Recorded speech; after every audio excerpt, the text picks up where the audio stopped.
What if kung pwede lang ibalik ang nakaraan? Anong taon kaya ang babalikan mo?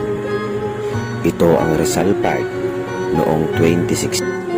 Tanging panahon lamang ang saksi sa mga nangyari. At ito naman ang Rizal Park 2025. Bago na.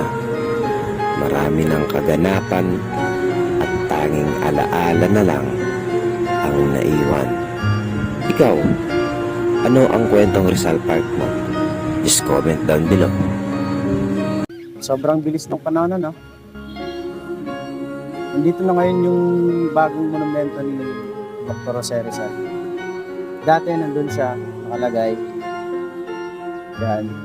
Tapos, nilipat siya dito.